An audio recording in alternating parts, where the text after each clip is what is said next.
It was just a glass of milk she asked for. One small, desperate plea from a trembling girl clutching her baby brother outside a grocery store. But when she promised to repay the billionaire, she stopped on the sidewalk. She had no idea he would change her life forever, or that he'd open the locket around her neck and freeze in place, recognizing the face inside. The wind clawed at Harlow's jacket as she stood outside the grocery store, clutching her little brother close to her chest. Wiley was 3 years old, feverish and trembling from the cold. His cheeks were hollow, lips cracked, and he had stopped crying hours ago, not because he was okay, but because he no longer had the strength. Harlow felt the terrifying silence in his tiny body. She adjusted the scarf around him, her own fingers numb and red from the freezing air. The corner of her worn-out sneaker had come unstitched again. She didn't care. All she could think about was milk. Just one bottle of milk. She had tried everything she could. She asked 3 people outside the gas station for change. None even slowed their pace. She had knocked on the back door of a bakery, offering to mop floors for a sandwich, but the cook had slammed the door in her face. Harlow had even stood by the crosswalk, holding a handmade cardboard sign. Need milk for baby. Will repay. Please. Not a single car stopped. As the city bustled past her, as bright winter coats and clean shoes ignored her like she was invisible, something inside Harlow began to unravel. Her mother had always said people have good in them, somewhere, but her mother had vanished 2 months ago, leaving behind a single note in slanted handwriting. I tried, baby. I just can't anymore. Since then, Harlow had been the only thing standing between Wiley and the street. She looked down at him. He was staring blankly at the store entrance now. There was a poster on the glass door advertising warm holiday drinks, and next to it, cartons of fresh milk. His cracked lips parted. Harlow, he whispered, voice dry, I want milk. Her throat tightened. She bent low and pressed her forehead to his. I know, buddy. I know. Just a little longer. A sleek black car pulled into the parking spot right in front of her. It was the kind of car she had only seen in movies. Shiny, perfect, intimidating. A tall man stepped out, dressed in a dark tailored coat and leather gloves. His stride was confident, purposeful. His eyes were unreadable behind polished sunglasses. Harlow didn't think. She didn't plan. She moved on instinct, the last desperate hope she had. She stepped into his path, cradling Wiley tighter. Sir, she said, breathless and shaking, please. The man stopped. He looked at her slowly, one eyebrow lifting. Please, she repeated. I don't want your money. I just need milk for my brother. He's sick. He's hungry. I promise I'll repay you. I'll find a way. Just milk. For a second, he didn't speak. He just looked at her. Really looked at her. Not the way people usually did, with disgust or dismissal, but like he was trying to remember something. Like she reminded him of something long buried. Then he spoke. One word. Wait. The man disappeared into the store without another word, leaving Harlow frozen on the sidewalk, heart pounding. She held Wiley tighter, confused and trembling, not sure if she had been brushed off or if something else was happening. She hadn't expected him to stop at all, much less to speak. Most people turned away, sometimes with a frown, sometimes with nothing. But this man, his voice had sounded sharp, deliberate, not cruel, but controlled, like someone who was used to giving orders. Wiley stirred against her shoulder, murmuring in his sleep. His skin was warmer than it should have been, feverish. Harlow's jaw clenched. She couldn't let this go on. She'd made it 2 months without anyone, begging for scraps, sleeping in shelters, sometimes even hiding in old delivery trucks overnight. But Wiley was just a baby. He didn't deserve any of this. If this man didn't come back, she didn't know what she'd do next. Her thoughts spiraled. Could she sneak into the store and grab just one bottle? Could she sell her boots? Could she... The door opened again. She turned. There he was, walking out slowly, holding 2 full grocery bags. Not just milk. There were bananas, peanut butter, 2 thermoses, a box of cereal, and a wrapped sandwich, still steaming in its foil. He stopped in front of her and extended the bags without saying a word. She stared at them, stunned. Then at him. She couldn't speak for a moment, blinking back the sudden rush of tears that burned behind her eyes. "I can't take all that," she whispered. "You asked for milk," he said calmly. "This is milk, and what goes with it." "I'll repay you. I swear I will," she said, quickly shifting Wiley to one arm and fumbling with the thin chain around her neck. She tugged the silver locket free and held it out. "Please, it's all I have. It was my mom's. You can pawn it, I don't care. Just let me give you something back." His gaze dropped to the locket. He didn't take it. "What's your name?" he asked. "Harlow Jensen." He nodded slowly. "And your brother?" "Wiley." There was a pause. Then he looked away for a second. Just a flicker of thought, a deep moment she couldn't interpret, and returned his eyes to her. "Where are your parents?" "My mom," her voice faltered. "She left. And I never knew my dad.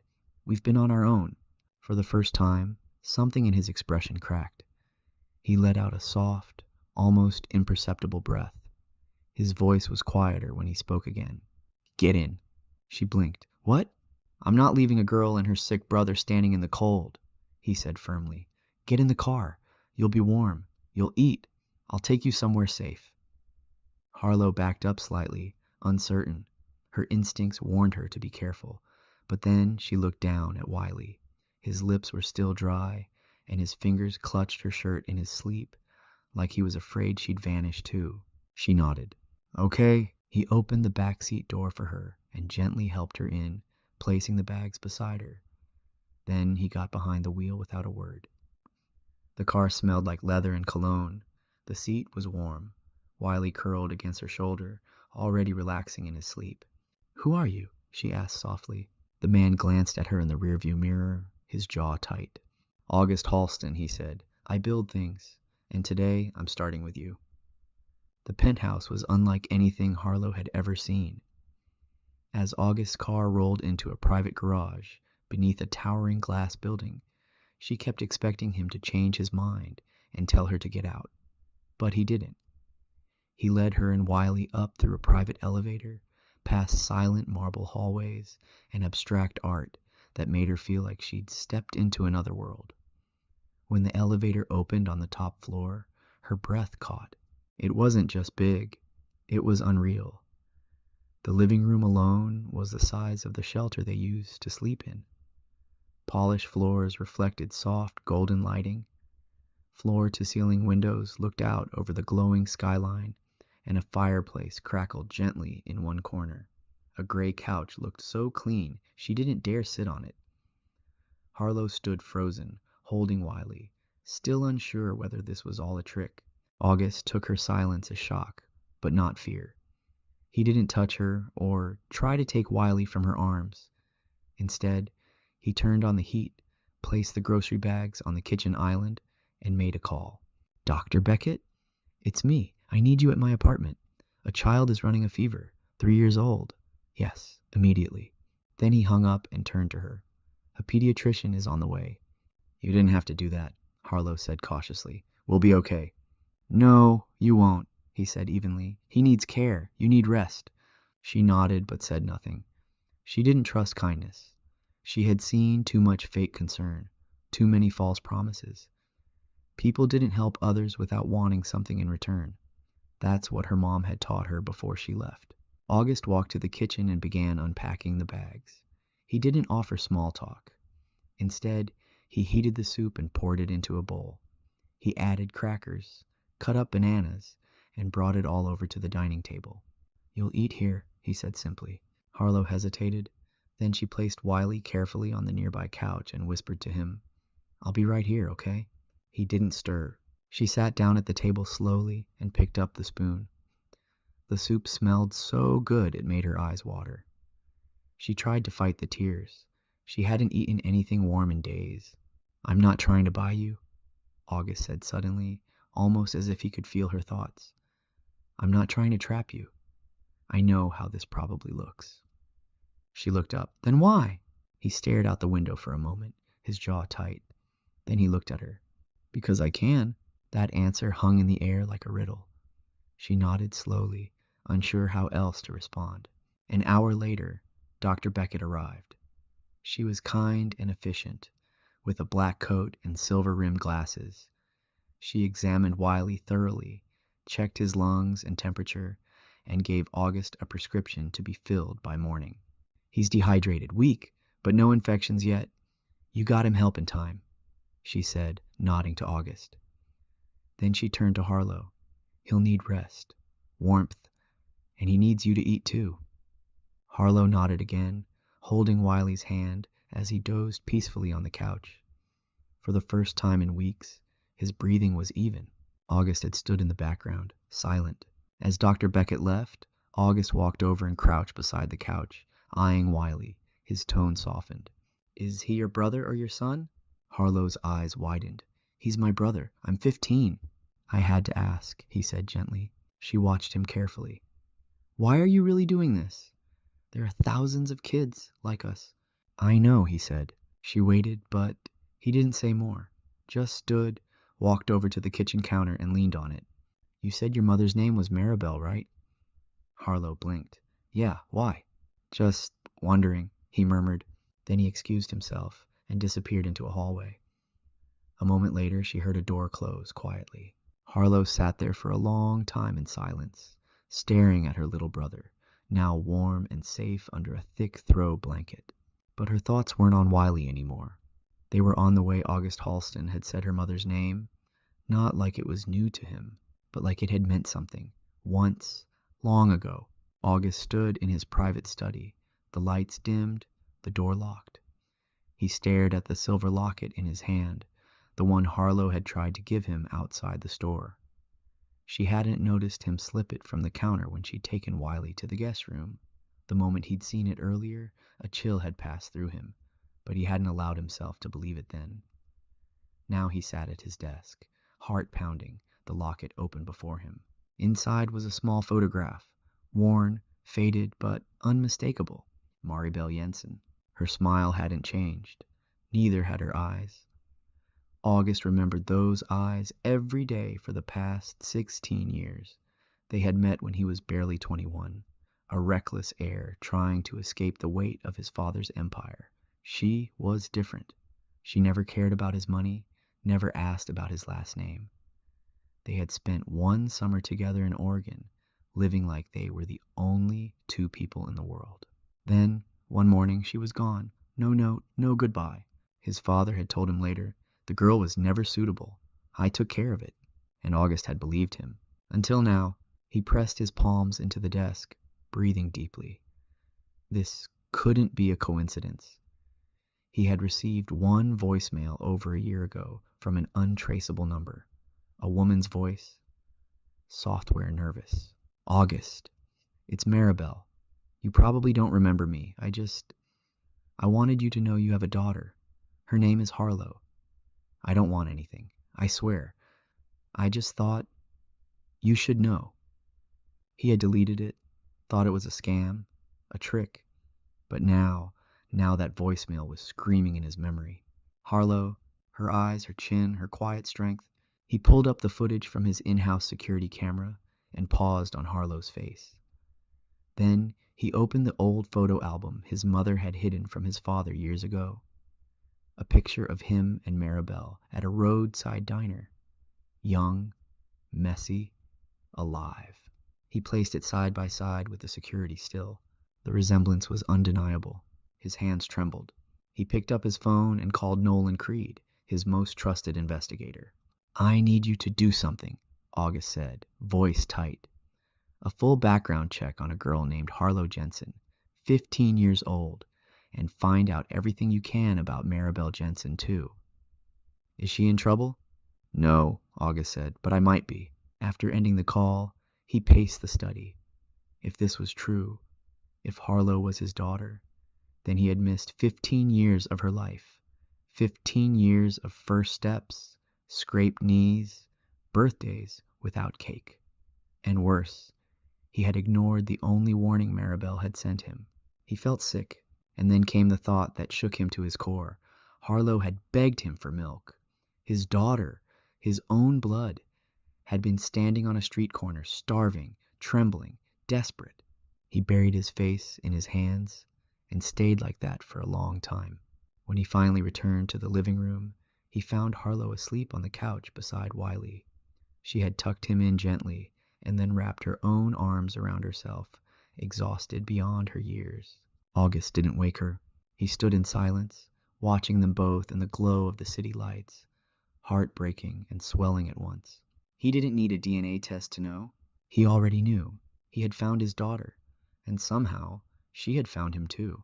The next morning, Harlow woke to the unfamiliar scent of fresh sheets and silence that wasn't cold or empty, but peaceful. For a moment, she forgot where she was. Then, Wiley stirred beside her, curling closer under the thick blanket, and it all came rushing back. The man, the apartment, the food, the warmth. Her heart skipped. Was this still real? She sat up slowly, rubbing her eyes. There was a folded note on the coffee table beside a glass of orange juice and a plate of warm croissants. Went out for an hour. Help yourself to anything in the kitchen. August. It was the first time he'd written his name to her like that, like a quiet invitation. She read the note again, unsure why her fingers trembled. Wiley opened his eyes, yawned, and whispered, "Harlow, this is the softest bed in the world." She smiled and leaned down to kiss his forehead. "You feel better?" He nodded and reached for the juice. She let him sip slowly while she stared out the window, heart uneasy. She didn't trust kindness. That was something life had taught her the hard way. People helped because they wanted something, or they helped once and expected you to be grateful forever. But August hadn't asked anything of her. He hadn't made her feel small. That alone made her cautious. Why would a man like him, rich, powerful, untouchable, care about a girl like her? Later that morning, he returned. She heard the elevator open, followed by the click of his shoes. He stepped inside carrying a folder and a pharmacy bag. Without a word, he handed her the medicine for Wiley and knelt beside the boy to gently feel his forehead. "He's improving. His fever is down," August said. "You didn't have to get that," she said quietly. "Yes, I did," he answered, voice firm but low. "I told you I would keep you safe." She nodded slowly and watched as he stood.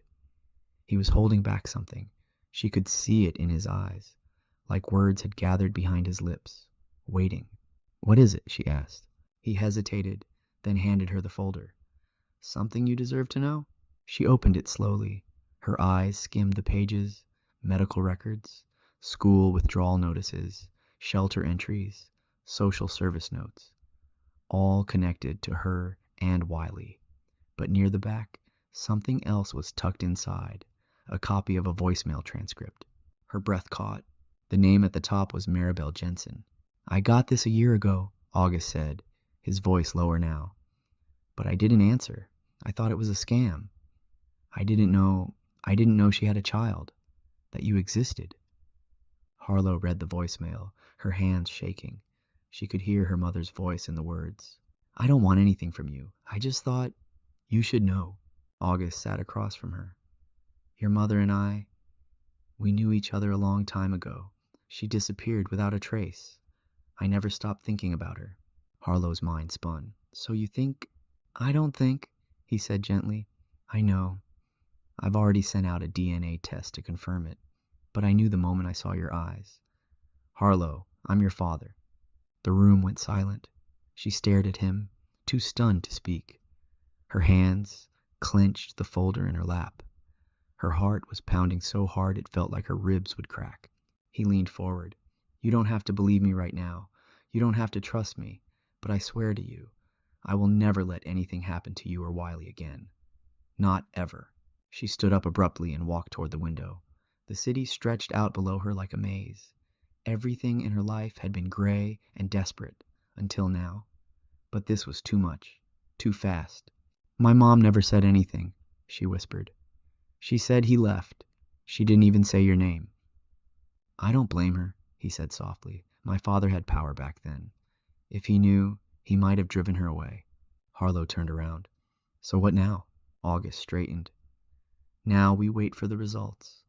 But no matter what they say, you're not going back to the streets. You and Wiley stay here. I'll make sure you have everything you need.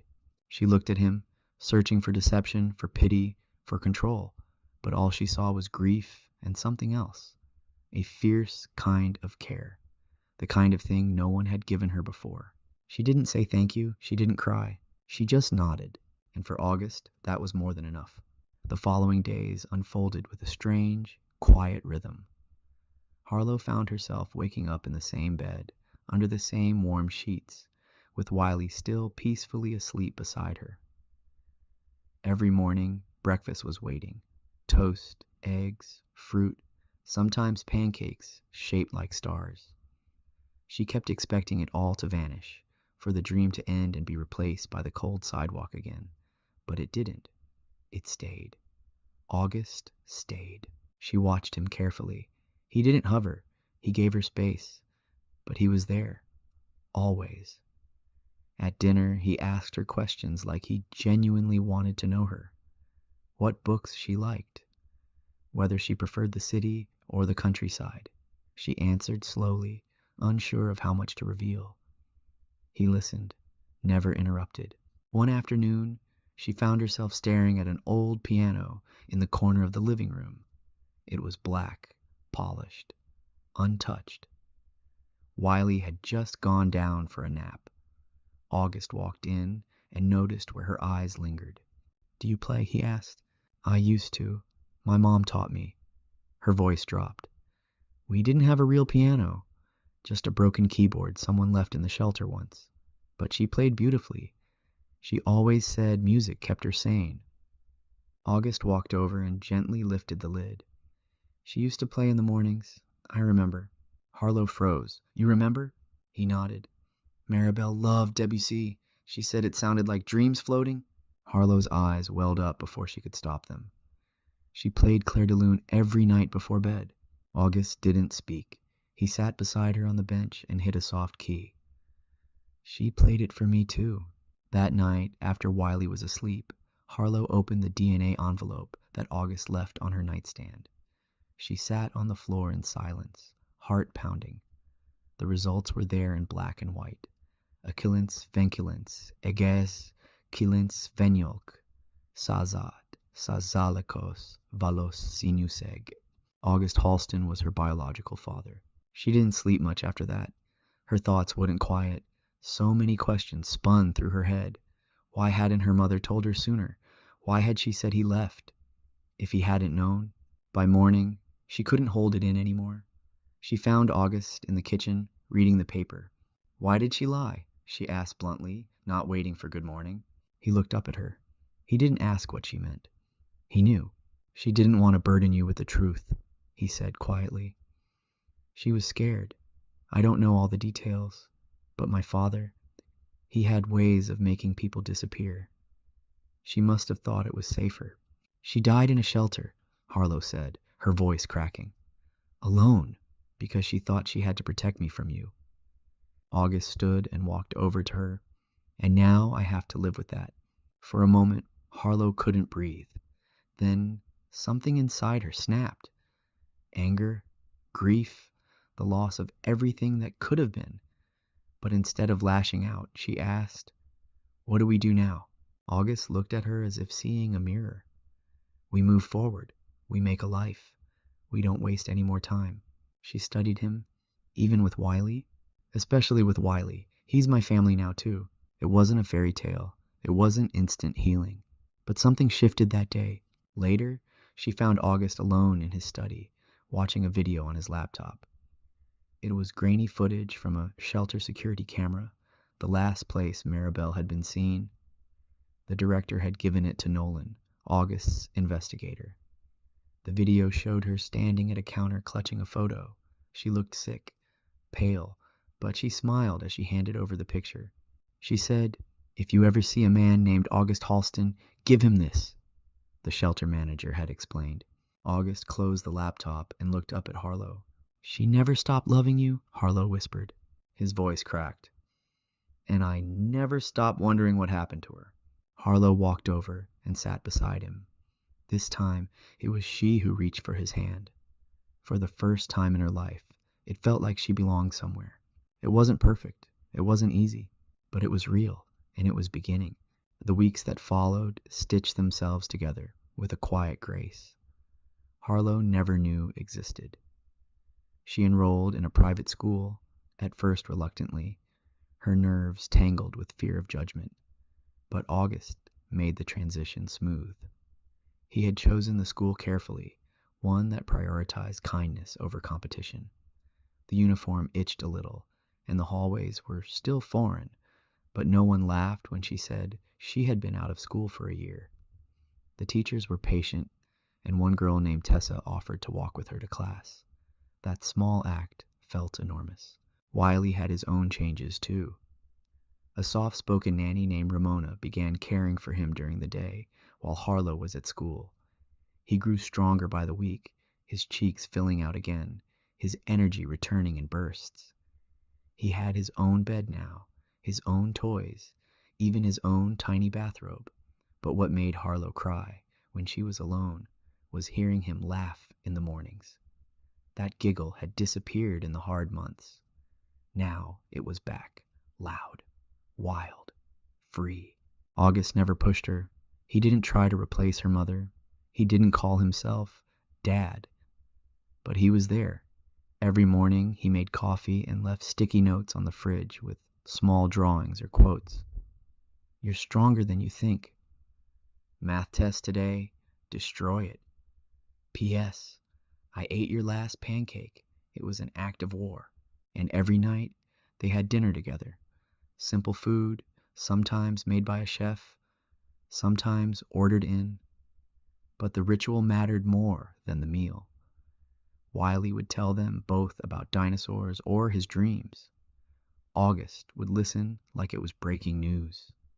And Harlow, she began to smile again without thinking. And one night, as they cleared the table, Harlow stopped and looked at him.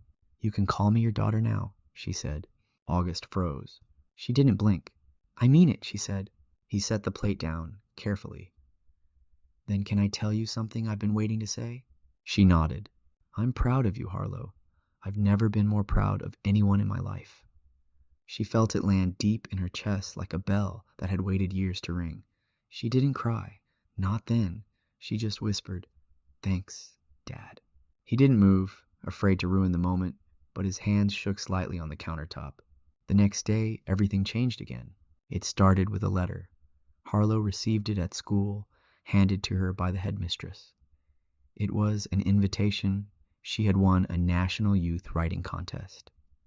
The essay she'd submitted, titled "What a Glass of Milk Meant to Me," had gone viral without her knowing. August had read it quietly one night and, without saying a word, submitted it under her name. The essay had touched hearts everywhere. People were stunned by her words. She had written about dignity, about hunger, about a single act of kindness that wasn't just a gesture, but salvation. She wrote about how the man who gave her milk turned out to be her father. She didn't include his name, but she ended it with a line that made even the hardest critics pause. "I asked for milk. He gave me my life back." When August read the final version in print, he had to excuse himself from the board meeting he was in. He didn't return for 2 hours. Later that week, reporters reached out. Foundations called. A senator quoted her in a speech. But Harlow didn't care about any of that. What mattered to her was Wiley running to her every afternoon, yelling her name with joy. What mattered was August sitting at the dinner table, waiting to hear about her day. What mattered was the way her heart finally felt whole. One evening, she stood in front of the mirror in her room, holding the locket. She opened it, looked at the faded photo of her mother, and whispered, "We're okay now, Mom. I promise." Behind her, August appeared in the doorway. "We're going to the awards gala next week," he said. "You'll need a dress." She smiled at him, eyes twinkling. Purple gold, she said. I want to look like royalty. He chuckled. That's already how I see you. And for the first time in her life, she didn't doubt it. The night of the awards gala arrived, like a scene from a dream. Harlow never dared to imagine. The ballroom was carved in chandeliers and candlelight, filled with journalists, educators, senators, and the kind of people who didn't used to see girls like her. But tonight, she wasn't invisible. Tonight, they were all waiting to hear from her. She wore a flowing purple gold dress, its soft shimmer catching the light every time she moved. Her hair had been styled into soft waves by a woman who treated her like a princess, not a charity case. Wiley, in a miniature tuxedo, clutched a teddy bear and sat proudly beside August, who looked more like a protective father than the billionaire mogul the cameras had expected.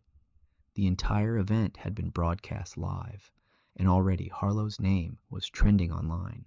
But for her, none of that mattered. What mattered was that she'd earned this. When the MC called her name, the applause was deafening. Harlow stepped onto the stage slowly, clutching her printed speech. But once she reached the podium, she didn't look at her notes. She looked into the crowd, past the cameras, past the lights, and directly at August and Wiley. My name is Harlow Jensen, she began, voice steady, clear. A few months ago, I was just a girl on a street corner holding my brother, hoping someone would look at us. Most people didn't. I understand why. It's easy not to look when life is comfortable. But one man did, and that changed everything. She paused. The room leaned in. I asked him for a bottle of milk, she said, smiling slightly. He gave me more than that. He gave me warmth, safety, a home. And then he gave me the truth. Gasps rippled through the audience as she continued. That man is my father. I didn't know it then. Neither did he. But he helped me anyway. Not because he had to. Not because he expected anything in return. But because someone finally decided to care. And that's what I want everyone here to understand. When you choose to see someone, really see them, miracles can happen. She looked down for a moment, then added softly, I lost my mom not long before I met him. She was brave and kind and taught me how to survive. But what I never expected was to find the other half of my story. Someone who didn't even know I existed, but decided to fight for me anyway. She lifted her eyes again, this time directly at August. I didn't win this award because I'm special. I won because someone gave me a chance. And now I want to spend my life giving that chance to others. Starting with this. She reached under the podium and pulled out a white envelope. I'd like to announce the creation of the Marable Jensen Foundation, she said, her voice growing stronger. A nonprofit that will help homeless youth get access to food, housing, and education, starting with 10 full scholarships this year, funded anonymously by someone very close to my heart. The crowd erupted in applause. August felt his breath catch. Wiley clapped wildly, even though he didn't fully understand. And as Harlow stepped down from the stage, August met her at the bottom of the steps. She walked straight into his arms and whispered, I did it for her. He held her tightly. You did it for all of us. As the lights dimmed and the music resumed, a photographer caught a photo of the three of them, Harlow in her gold purple dress, August in his black tux, Wiley grinning in between them with chocolate cake on his cheek. It would become the most shared photo of the night. Not because of who they were individually, but because of what they symbolized together. Hope, family, redemption. Later that night, when they arrived back at the penthouse, Harlow stood on the balcony with the city lights glowing below. August stepped out beside her, quietly handing her a letter. What's this? She asked. He smiled gently. Something I found in your mother's old things. It was addressed to you. Her hands trembled as she unfolded the envelope. My dearest Harlow, if you're reading this, then maybe, just maybe, you found him. I hope you see now why I never stopped loving him, even when life forced us apart. You were my greatest gift, and I knew he'd be your second. I love you more than words can say. Keep shining, baby girl. Love, Mom. Harlow pressed the letter to her chest, tears spilling silently down her cheeks. August didn't say anything. He didn't need to. He just placed a hand on her shoulder and stayed there, steady as ever. That night, she didn't cry herself to sleep. She fell asleep in a bed she knew was hers now, wrapped in warmth, her brother safe beside her, and her father just down the hall. It had started with a bottle of milk and ended with a future no one could have imagined. In my opinion, the ending of this story is both profoundly emotional and powerfully redemptive. It begins with the simplest of requests, milk, but unfolds into a life-altering revelation that reconnects a broken family, heals old wounds, and reminds us how far a single act of compassion can reach. What makes the ending so impactful is not just the discovery of Harlow's true parentage, but the transformation that takes place in every character. A billionaire who rediscovers love and responsibility, a girl who regains her voice and dignity, and a little boy who finally finds safety and joy. The twist that August is Harlow's father could have easily been the climax, but what elevates the ending is that it doesn't stop at reunion. It moves toward purpose. Harlow chooses to honor her mother's memory, not with grief, but with action. She uses her pain as power, and August, instead of trying to erase the past, helps her rewrite the future. This story reminds us that healing is messy, that trust takes time, and that families can be formed not just by blood, but by the choices we make when no one's watching. It's a story about seeing someone who has been invisible and choosing to care anyway. And in today's world, that's nothing short of revolutionary.